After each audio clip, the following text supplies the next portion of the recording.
Okey, dan lepas tu ini adalah evil eye dia. Okey. Dan ini adalah facial dia. Okey. Okey, so itu saja untuk RT3 ni dekat Puchong. Okey, assalamualaikum dan salam sejahtera. Okey, hari ni saya dekat rumah customer dekat Puchong. Okey, so kat depan saya ni ada RT3, WD Motor RT3.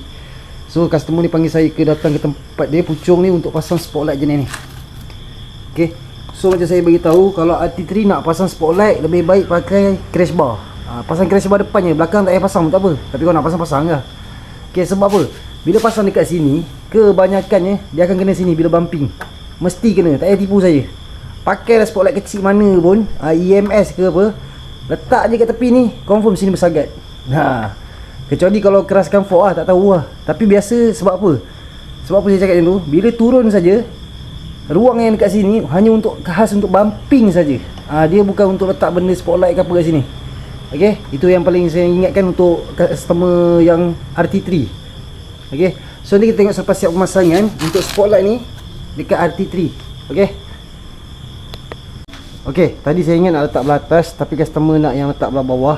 Tak kisah mana-mana, atas bawah tetap okey je cun. Okey, so untuk bila ada crash bar ni, dia takkan kena lah yang ni, walaupun apa hentakan pun.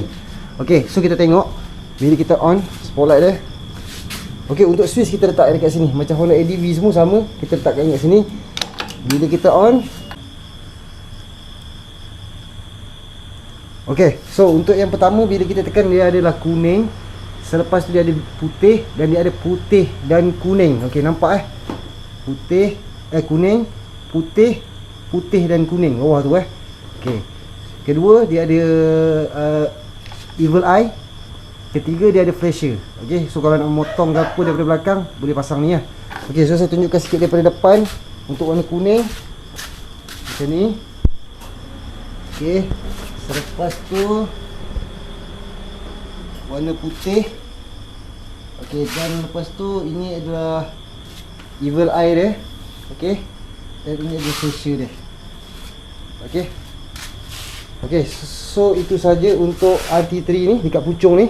Okey, kepada anda di sana yang berminat nak pasang apa-apa aksesori, boleh kontak saya dekat nombor yang tertera. Macam biasa saya bagi tahu, pemasangan dengan saya tak ada pemotongan wire, tak ada curi current. Okey.